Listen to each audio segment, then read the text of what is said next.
Step into a world where sandstorms hide secret caves and legends come to life. From the courageous heart of Mulan to the magical lamp of Aladdin, join us on a journey through myths and legends, treasures of the ancient East. Discover the ancient wisdom and timeless mysteries that shaped our world. Let the adventure begin. In the golden, wind-swept heart of ancient Persia, there lived a humble and hard-working woodcutter named Ali Baba, who struggled every single day to provide a meager living for his beloved wife and children. One fateful morning, while he was deep within the shadows of a dense and ancient forest gathering dry wood, he suddenly felt the ground tremble beneath his feet and saw a massive cloud of dust rising on the horizon. Terrified that a band of lawless marauders was approaching, he frantically scrambled up the gnarled branches of a thick, leafy tree, pressing his body against the bark to remain invisible within the dense green canopy.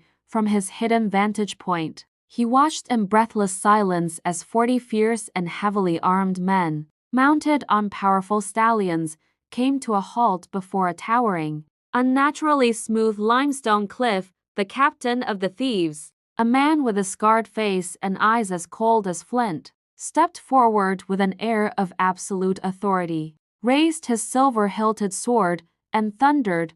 "Open, sesame!" To Ali Baba's utter bewilderment, the massive, solid rock face groaned as if awakening from a long slumber and slowly split apart, revealing a shimmering, enchanted passage leading into the very soul of the mountain. He remained as motionless as a statue, his heart drumming against his ribs like a trapped bird, as he watched the 40 thieves carry heavy, overflowing sacks of plundered treasure into the darkness of the cave. After a long and agonizing wait, the thieves finally emerged from the mountain with empty hands and satisfied grins, and with a short command from their leader, the great stone door rumbled shut, sealing perfectly. Only when the echoes of the galloping horses had completely faded into the stillness of the afternoon did Ali Baba dare to climb down, his legs shaking uncontrollably as he approached the mysterious, silent wall. With a voice that was barely a rhythmic whisper, he nervously repeated the enchanted words that had been etched into his memory, "Open, sesame," and watched in awe as the mountain transformed once again. Stepping cautiously inside, he found himself in a vast, vaulted cavern overflowing with glittering mountains of gold coins, rare crystalline jewels, and endless bolts of the finest silks and tapestries from across the world. He realized with a heavy heart that this was the secret storehouse for decades of violent crimes, and he decided to take only a few small bags of gold coins, just enough to rescue his family from the grip of poverty. He hurried home under the protective cover of a starlit dusk to show his wife the unexpected fortune. But the secret was soon uncovered by his elder brother, Qasim, a man whose heart was consumed by insatiable greed, driven by a dark jealousy. Qasim cornered Ali Baba in the dead of night and used threats of exposure to force him into revealing the exact location of the forest cave and the secret incantation required to enter. At the very first light of dawn,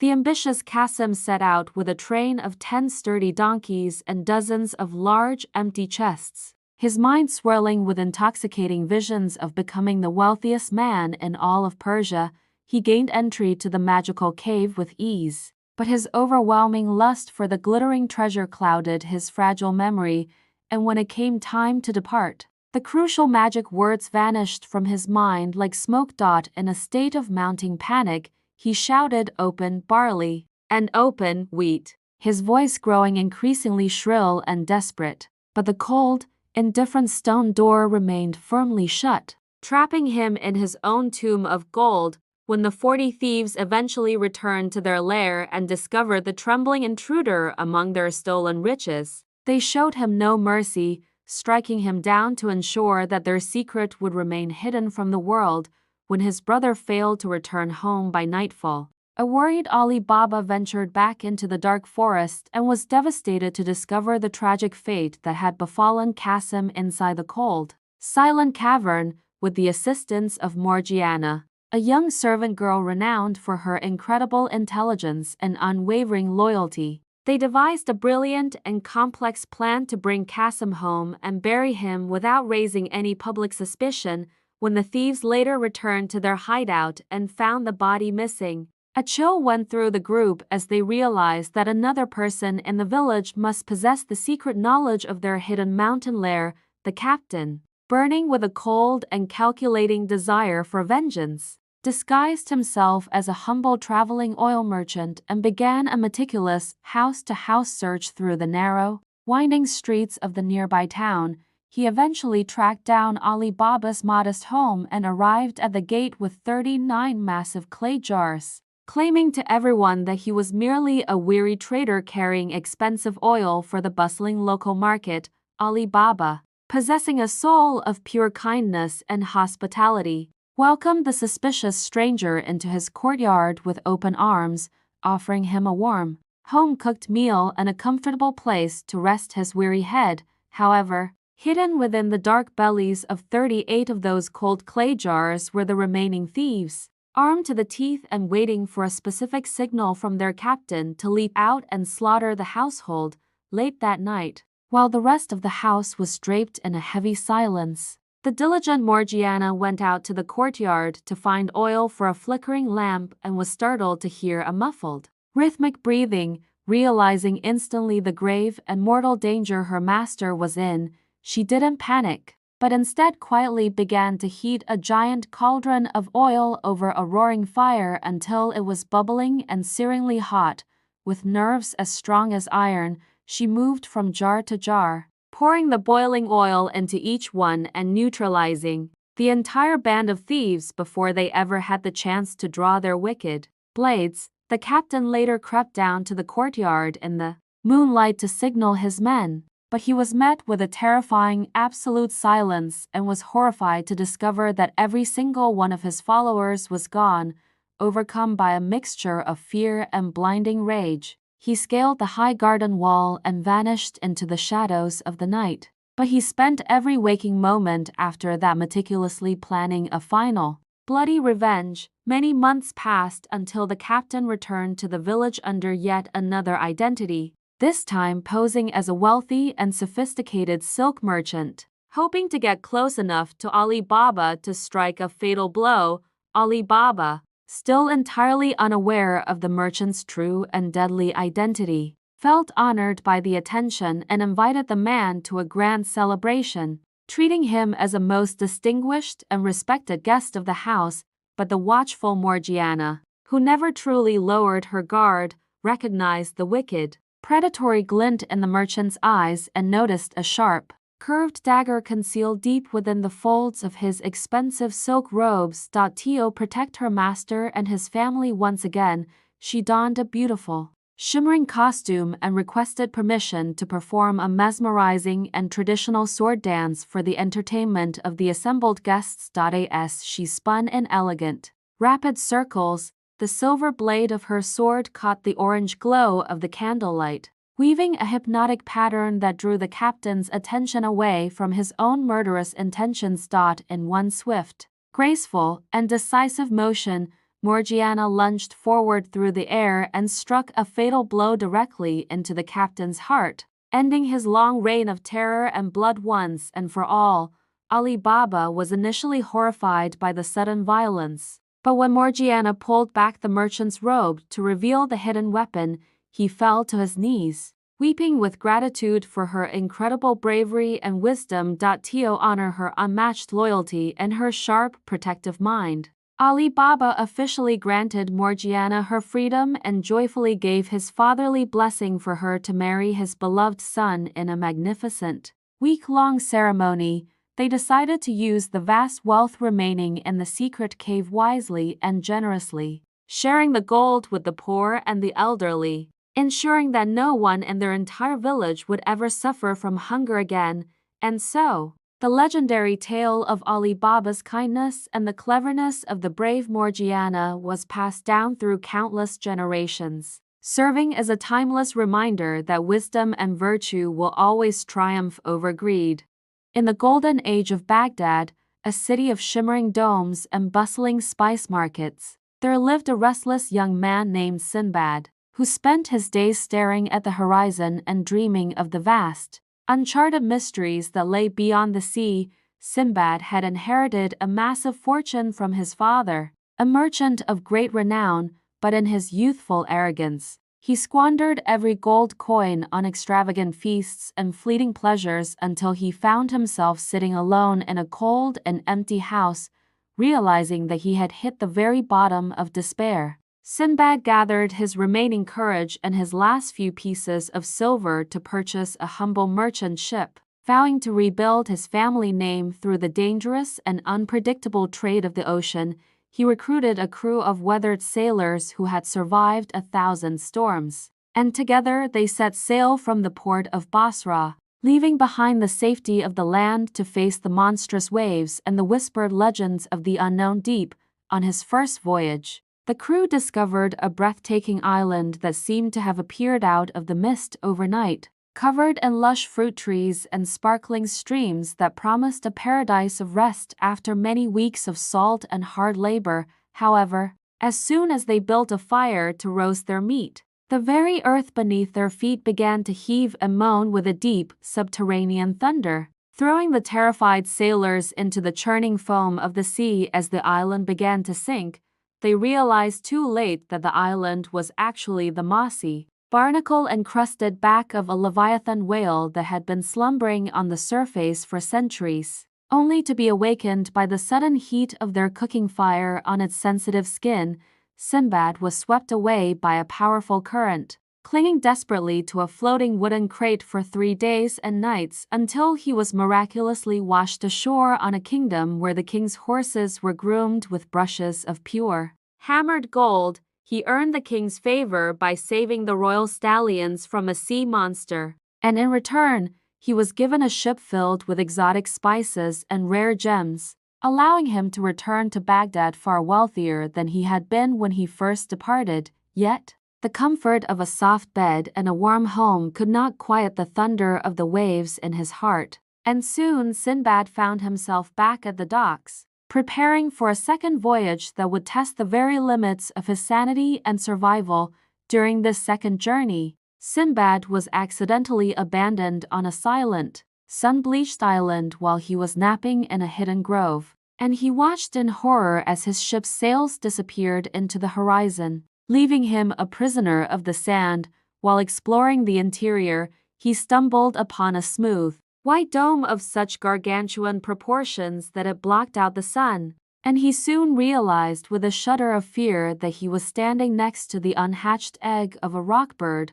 When the mother bird, a creature so large that its wingspan created an eclipse, descended to the nest, Sinbad used his long silk turban to lash himself to its massive, scaly leg, hoping the bird would carry him to a place where humans lived. The rock soared into the clouds and dropped him into a terrifying, shadow-filled canyon where the floor was not made of dirt, but of millions of raw, jagged diamonds that cut through the soles of his boots with every step he took in the dark. This valley of diamonds was also the hunting ground for serpents of impossible size, creatures that could swallow an elephant whole and whose eyes glowed with a predatory hunger that forced Sinbad to hide in the narrowest cracks of the rock. He escaped by tying himself to a carcass of raw meat that had been thrown down by diamond hunters. An eagle snatched the meat and carried Sinbad up to its mountain nest, where he was finally rescued by the astonished and wealthy merchant travelers.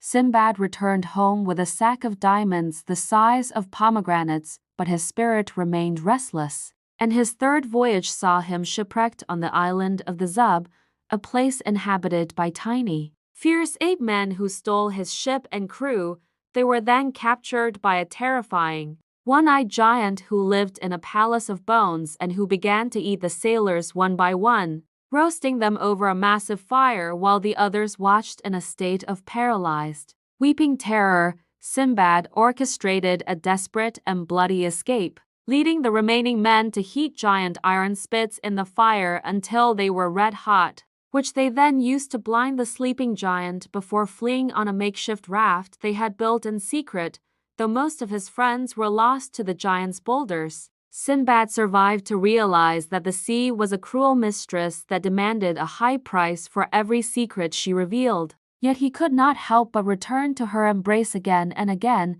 His fourth voyage was a journey into the dark heart of human custom. As he was shipwrecked and captured by a tribe of islanders who initially treated him like royalty, feeding him rich foods that he later realized were meant to fatten him for a feast, he escaped their clutches and found his way to a more civilized city, where he introduced the king to the concept of a leather saddle, an invention that made him so famous and beloved that the king insisted Sinbad marry a noble and wealthy lady. Happiness seemed within his grasp until his wife suddenly fell ill and died, and Sinbad learned to his horror that the local law required the living spouse to be buried alive in a deep cavern alongside their deceased partner to ensure eternal companionship. Lowered into the pitch-black tomb with only a few loaves of bread and a jug of water, Sinbad spent weeks in the company of the dead, eventually following a small animal through a narrow crevice in the rock that led him back to the light of the sea. Each escape from the jaws of death refined Sinbad's soul, stripping away his youthful vanity and replacing it with a profound, humble wisdom and a fierce determination to survive no matter how many times the world tried to bury him alive in the dark. On his fifth voyage, his ship was destroyed by the vengeful rock birds, who dropped massive boulders from the sky in retaliation for the crew breaking one of their eggs, leaving Sinbad to wash up on an island where he met the Old Man of the Sea. This deceptive spirit climbed onto Sinbad's shoulders and refused to let go, wrapping his legs around Sinbad's neck for many weary months until Sinbad managed to intoxicate the creature with fermented grape juice and finally cast off his heavy burden. The sixth journey saw him trapped in a mountain-walled coast where every ship that entered was destined to be crushed. But Sinbad discovered a river that flowed into a dark cave, and he built a raft to follow the water into the unknown depths. The river carried him into the heart of the magnificent kingdom of Serendib, where the emeralds were as large as his head, and the king was so moved by Sinbad's tales of the Caliph of Baghdad that he sent him home with gifts of unimaginable value. By his seventh and final voyage, Sinbad was a man of great age and even greater scars. Yet he accepted one last mission from the Caliph to deliver a message to a distant king, only to be captured by pirates and sold into the cruel bonds of slavery, forced by his master to hunt elephants for their ivory. Sinbad eventually earned the respect of the herd. The lead elephant carried him to a hidden valley filled with the bones of thousands of elephants, showing him a peaceful way to collect ivory without killing. Grateful for this revelation, his master granted Sinbad his freedom and a share of the ivory,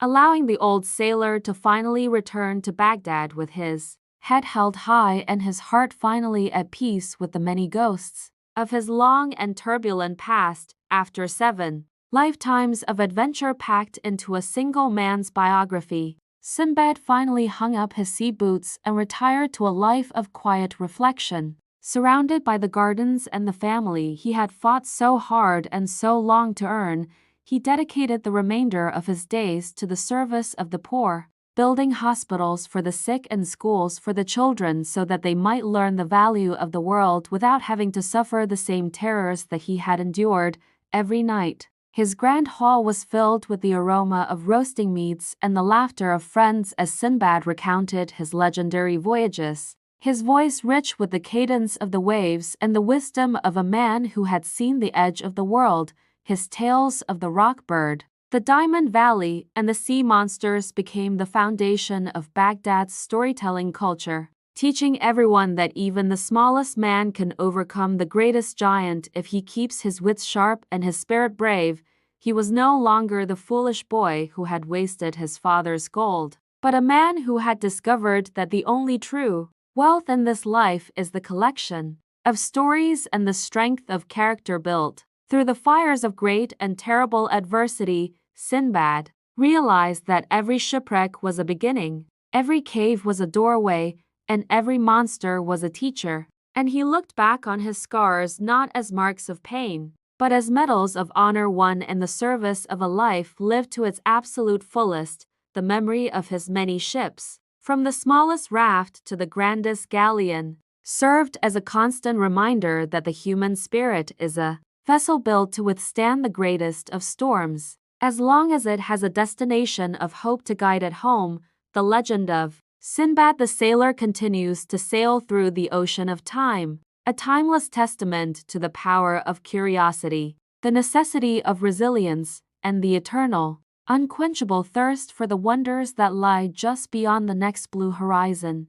Within the labyrinthine alleyways and beneath the perpetually scorching sun of the ancient, vibrant city of Agrabah, resided the cunning but fundamentally good-hearted youth, Aladdin, whose primary occupation was skillfully surviving the systemic injustices of extreme poverty. His daily routine consisted of navigating the crowded, spice-scented marketplace, adeptly dodging the overzealous royal guards, all while constantly nurturing a fervent, secret desire for a dignified life far removed from constant hunger and threadbare garments. Aladdin's most profound and unyielding ambition was focused entirely on liberating his frail, aging mother from the heavy burden of endless toil, envisioning a future where she could finally rest comfortably and peacefully in a secure home. One deceptively ordinary afternoon, a tall, elegantly robed man of commanding presence, whose eyes held a strangely unsettling, cold calculation, approached Aladdin, weaving an elaborate, fabricated tale of being his long-lost, extremely wealthy maternal uncle. This imposing, false relative was none other than a formidable, power-hungry sorcerer originating from the mysterious, distant Maghreb, meticulously orchestrating a complex scheme to acquire a potent, world-altering magical artifact for his destructive ends. The sorcerer, employing carefully rehearsed, persuasive eloquence, promised Aladdin a swift, unbelievable transformation into a tremendously affluent and universally respected nobleman, an irresistible offer designed to exploit the boy's deepest vulnerabilities. Completely overcome by the intoxicating lure of instantaneous fortune and desperate for a radical change in circumstances, the knave Aladdin wholeheartedly embraced the outwardly generous but inherently treacherous proposal. Ignoring the faint warning signs of the man's cold demeanor, their clandestine journey led them far away from the familiar city sounds, trekking laboriously across the vast, silent, golden dunes until they eventually arrived at an isolated, ominous clearing dominated by an enormous, intricately carved stone slab. After performing a spectacular, terrifying array of magical gestures and whispering dark, guttural incantations, the massive stone slab violently lifted, grudgingly exposing the gaping, impossibly dark maw of the legendary cavern below. The sorcerer, his voice dropping to a low, intense conspiratorial tone, explained that this forbidden locale was the infamous Cave of Wonders, which held countless ancient riches, but most importantly, a single, unassuming bronze lamp. Aladdin was sternly instructed to make the perilous descent, retrieve only the specific dust-caked oil lamp,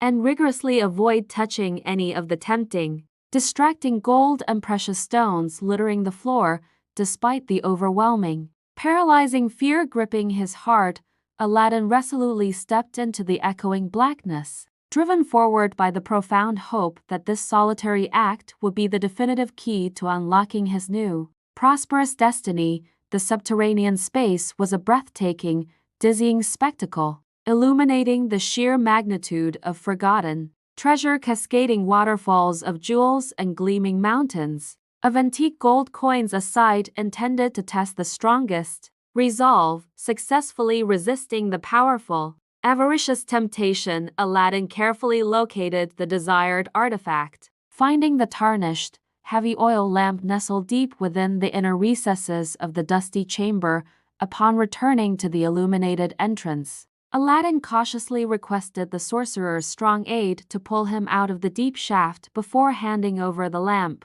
a moment of street-smart wisdom born of ingrained distrust. driven to a frenzy by his burning obsession and utter lack of patience. The sorcerer reacted with savage fury, violently slamming the massive stone lid back into place, sealing Aladdin's fate with a sickening, final thud. Utterly abandoned and consumed by absolute despair, Aladdin slumped against the cold stone, realizing the immense tragedy of his situation. Surrounded by boundless wealth that now served only as a cold, pointless monument to his imminent demise, while nervously pacing the confined space, rubbing his trembling hands together for comfort, Aladdin unknowingly brushed the ancient, gritty surface of the plain oil lamp he still tightly clutched, with an immediate, earth-shaking detonation of noise and a dizzying funnel of smoking, ethereal light. A colossal, muscle-bound genie, radiant in shifting shades of sapphire and azure, instantly materialized before the astonished youth. The booming, reverberating voice of the genie announced his eternal existence as the powerful, magical slave to the lamp, now unequivocally bound to serve the commands of its frightened, bewildered new master, quickly transitioning from terror to an exhilarating, dizzying comprehension. Aladdin suddenly grasped the incredible, mind-boggling reality that he possessed a force capable of manipulating the very fabric of existence. His very first, deeply heartfelt command bypassed all material desires, focusing purely on survival. He simply wished to be instantly transported, safe and sound, far away from the dark tomb and back to his small, familiar house. The omnipresent genie granted the earnest plea effortlessly, instantly dissolving the physical space between them, safely delivering Aladdin and the magical vessel back into the comforting familiarity of his mother's humble kitchen. Over time, Aladdin meticulously learned the intricacies and strict limitations of the three powerful wishes, understanding that true, spontaneous love and resurrection from death were fundamentally outside the genie's omnipotence. He carefully utilized his second wish, meticulously commanding the genie to meticulously fabricate an identity for him as a fabulously wealthy, charming, and highly respected prince of unquestionable royal lineage. Backed by the genie's reality-altering magic, Aladdin quickly acquired a palatial, snow-white residence filled with priceless artifacts, along with a perfectly choreographed retinue of devoted, impeccably uniformed attendants. Completing his unbelievable transformation, this meticulously constructed royal facade provided Aladdin with the necessary social standing to formally petition the Sultan for the coveted hand of the exquisitely beautiful and fiercely intelligent Princess Jasmine. Princess Jasmine, renowned across the continents for her unwavering spirit and determined refusal to enter into an emotionally sterile, politically motivated marriage, regarded the new prince with initial, profound skepticism and reserve. Nevertheless, Aladdin's genuine warmth, his underlying innate humility, and shared adventurous spirit gradually broke down the princess's formidable defenses, culminating in a passionate, authentic union of deep affection. Their glorious, newfound marital bliss and the tranquility of the kingdom were violently shattered by the meticulous, patient reappearance of the relentlessly vindictive, dark-hearted sorcerer, concealing his malevolence beneath the guise of a harmless, wandering street peddler. The sorcerer loudly called out his deceptive, memorable offer of new lamps for old, banking on the ignorance of the palace staff.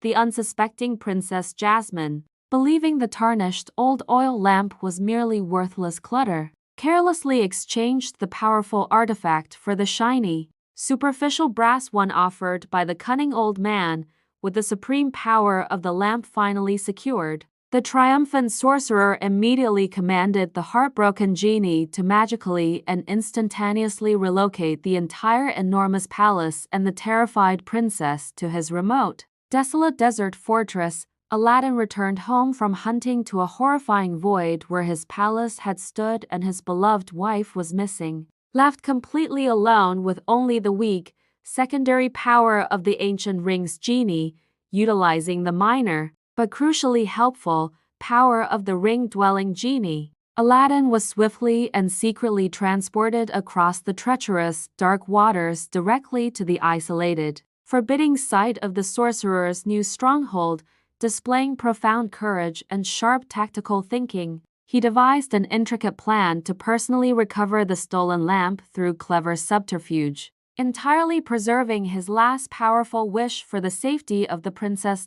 In a climactic and intensely dramatic struggle of wits against dark magic, Aladdin expertly tricked the overconfident sorcerer, seizing the magical lamp back from his grasp at the peak of the villain's hubris. His very last and most selfless command to the genie was to permanently neutralize the great threat, banishing the wicked, treacherous sorcerer to an inescapable, silent dimension for the remainder of time. The entire majestic palace, with the beautiful, greatly relieved Princess Jasmine inside, was instantaneously and safely returned to its original, familiar location in Agrabah, signaling the definitive and joyful conclusion to the horrific ordeal. Demonstrating his supreme, noble character, Aladdin utilized his ultimate freedom to generously grant the loyal, ancient genie his complete and total emancipation from the lamp's bondage, ensuring that he and Princess Jasmine would forever live their extraordinarily happy lives together, solely sustained by their unwavering love, wisdom, and remarkable courage.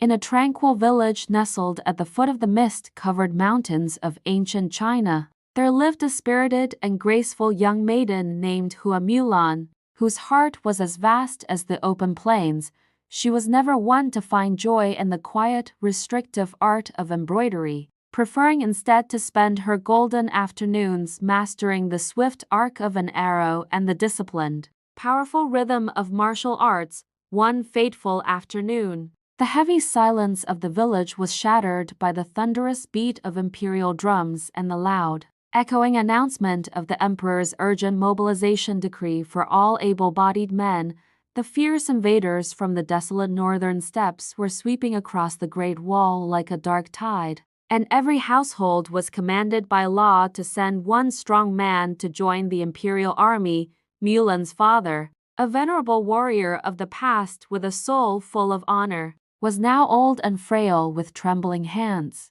Yet he began to polish his rusted armor because duty was his highest calling. As the pale moon rose that night, Mulan watched her father's stooped silhouette by the flickering oil lamp, and her heart tightened with a deep, suffocating sense of worry for his fragile life in the coming war. She understood with painful clarity that if her father marched to the frontier in his weakened state, the biting winds of the north and the chaotic blood of battle would ensure he never returned to his home. Driven by a desperate and bold love that outweighed her fear, Mulan made a perilous decision to disguise her true identity and take her father's place among the ranks of the emperor's grand army. With a sharp blade and a steady hand that did not waver, she quietly cut off her long, flowing black hair. Watching the dark tresses fall to the cold floor like a forgotten memory of her girlhood, she carefully donned her father's heavy iron armor, tightened the worn leather belt around her waist, and strapped the ancient family sword firmly to her side. Feeling the weight of generations on her shoulders, before the first light of dawn could touch the horizon, she led her loyal horse out of the stable and vanished into the thick morning fog without daring to whisper a final, tearful goodbye to her sleeping parents. Journeying across jagged mountain ridges and wide, lonely rivers for many days, Mulan eventually joined the endless, dusty line of weary men marching toward the grim and distant training camps of the north. She gave herself a strong male name, steeled her gaze to hide her mounting fear, and practiced speaking in a much deeper, firmer voice until it sounded like the commanding call of a true soldier. Life in the military was a relentless and grueling cycle of exhaustion, with physical training that lasted from the very first light of sunrise until the cold stars began to blink in the velvet sky late at night. Mulan forced herself to work twice as hard as any man around her, pushing her aching body to its absolute limits so that no one would ever suspect the secret she carried beneath her heavy bronze breastplate. She mastered the staggering weight of the long spear, learned to command a galloping warhorse through the chaos of noise, and shot her arrows with such incredible precision they struck the center of every bullseye. Gradually, through her quiet wisdom, her sharp intellect, and her extraordinary courage in the face of grave danger, she earned the unwavering respect and the deep trust of all her brave brothers in arms. The first great battle erupted in a desolate, narrow valley covered in waist-deep snow, where the frozen air was filled with the terrifying, savage cries of a fierce and powerful enemy attacking from the shadows. Amidst the choking black smoke and the deafening, rhythmic clashing of cold steel, Mulan was always the pioneer, a silver flash of bravery charging forward like a storm into the very heart of the enemy's line. She took command of a small, scattered division and executed a series of brilliant, sudden tactics that managed to turn the tide and push back the overwhelming waves of the savage northern invaders. As the long, weary years of war dragged on, the name of the mysterious and talented young general spread like wildfire throughout the ranks, reaching the ears of the high commanders and the emperor himself. However, during a particularly fierce and bloody encounter on the edge of a steep cliff, Mulan was seriously wounded by a stray poisoned arrow and fell into a deep, dark unconsciousness amidst the falling snow, while the camp doctors were frantically working to save her life and treating her life-threatening injuries. The long-kept secret of her true identity was finally revealed to the shocked and silent eyes of the soldiers,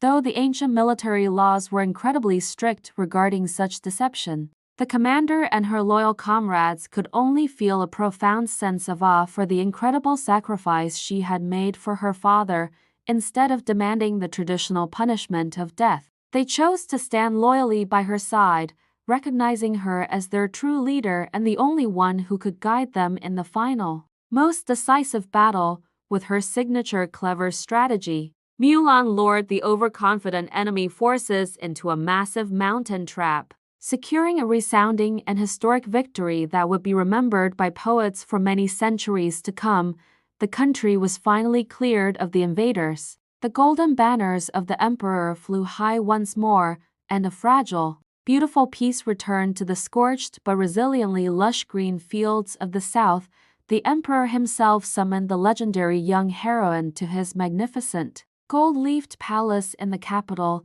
intending to grant her a high noble title and immense riches of jade and silk for her service. But Mulan politely and humbly declined all the fame, the power, and the overflowing chests of gold, kneeling before the throne and asking for only one simple thing in return for her long years of sacrifice. Your Imperial Majesty, I only wish to return to my humble village to care for my elderly father, who has been waiting in the shadows of our home for my return through every season of the war. The great emperor was deeply moved by her profound filial piety and gifted her the finest, swiftest horse in the imperial stables, along with a magnificent robe of pure silk embroidered with golden flowers. Mulan finally stripped off the heavy, blood-stained iron armor of war, put on her simple old dress from her youth, and began the long, reflective journey back across the mountains to her childhood home.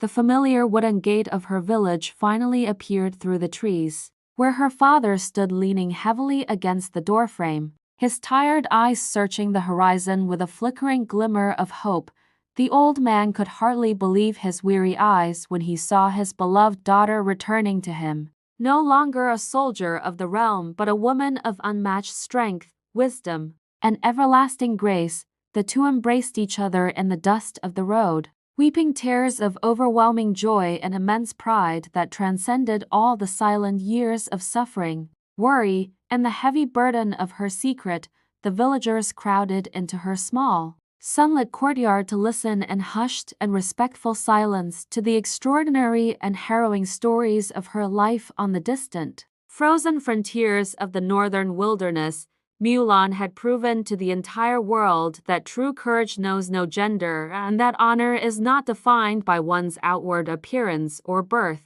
but by the fire and the strength of one's inner spirit. Her legendary story was told and retold from generation to generation, becoming a shining, eternal example of bravery, love, and the unbreakable, sacred bond between a devoted child and a loving parent. Under the fragrant, blooming branches of the mucan tree in her quiet garden, she lived a long and peaceful life, surrounded by the deep respect and the admiration of everyone who knew her remarkable story. This is the eternal legend of the girl who broke all ancient traditions to save her family and her entire nation from the brink of total ruin, leaving a legacy that will never be forgotten. In the ancient and golden dawn of time, when the world was fresh and the gods still walked among men, the mighty and immortal deities of Mount Olympus gathered to shape the mysterious destiny of the mortal race. The noble Titan Prometheus, who felt a deep and abiding love for the shivering and helpless humans, risked the eternal wrath of Zeus by stealing the sacred fire from the heavens to give them the gift of warmth. Zeus, the king of the gods, was blinded by a terrible and vengeful rage at this act of rebellion and plotted a complex, psychological punishment that would affect every single human being for thousands of generations to come. He commanded Hephaestus, the divine blacksmith of the gods, to use the finest clay and the clearest spring water to mold the form of the first woman, making her more beautiful than any mortal or goddess ever seen. Each of the Olympian gods bestowed upon her a magnificent and magical gift. Aphrodite gave her unmatched beauty, Apollo gave her a voice of silver, and Athena taught her the complex arts of wisdom, logic, and weaving. Zeus named this perfect and radiant creation Pandora, a name meaning all gifted, and he breathed into her the spark of life before dressing her in shimmering silk robes and garlands of fresh, fragrant mountain flowers. However, as a hidden and dark part of his cruel plan, Zeus asked the messenger god Hermes to plant within Pandora's mind an insatiable curiosity and a tongue capable of both charming persuasion and clever, subtle deceit. Before Pandora was sent down to the earth to live among men, Zeus presented her with a heavy, exquisitely carved box made of solid gold and encrusted with glowing red rubies and dark, mysterious blue sapphires. With a deep voice that rumbled like distant thunder across the mountains, Zeus gave her a single, absolute command: she must never, under any circumstances, temptations, or pressures, open the lid of this mysterious and heavy box. Pandora was then escorted to the humble home of Epimetheus, the brother of Prometheus, a man who was kind-hearted and gentle but lacked the vital foresight and caution of his more famous, clever, and protective sibling. Although Prometheus had warned his brother never to accept any gift from the treacherous and manipulative Zeus, Epimetheus was so dazzled by Pandora's radiant beauty and grace that he forgot all warnings and married her instantly. For many happy months, they lived in a state of perfect harmony, peace, and bliss, in a world where the sun always shone and no human had ever experienced the sting of hunger, physical pain, or old age. Despite the undeniable beauty of her new life, Pandora found her eyes constantly drawn to the golden box, which sat on a stone pedestal in the corner of their home, looking both regal and deeply, strangely ominous. As the days turned into weeks, the burning desire to know what lay inside the box grew into a powerful obsession that haunted her dreams at night and occupied every waking thought of her increasingly restless mind. She frequently asked herself why the king of the gods would give her such a magnificent and valuable object only to deny her the simple, harmless joy of seeing the treasures that surely must be hidden within. Perhaps Zeus is testing my worthiness for a greater gift, she whispered to the evening shadows. Or perhaps he has hidden away the secrets of immortality that he is too jealous to share with a mortal woman. Pandora would often spend many hours sitting alone in the silence, tracing the intricate carvings on the golden lid with her fingers and pressing her ear against the cold wood, imagining she heard soft, rhythmic whispering. One long afternoon, while the house was heavy with the silence of summer and Epimetheus was busy working in the distant olive groves, Pandora found that her fragile willpower had finally reached its absolute breaking point. Her heart hammered against her ribs like a trapped and frightened bird as she approached the box, her hands trembling with a mixture of overwhelming dread and an irresistible, magnetic attraction to the dangerous unknown. With a sharp, sudden motion of her hand, she snapped the golden latch and lifted the heavy lid just enough to peek inside, fully expecting to be blinded by the glitter of ancient jewels or divine, golden light instead of treasure. A violent, freezing, and howling wind erupted from the box, accompanied by a thick, swirling cloud of oily black smoke that smelled of ancient decay and long-forgotten, bitter resentment. Out of the darkness flew hundreds of terrifying,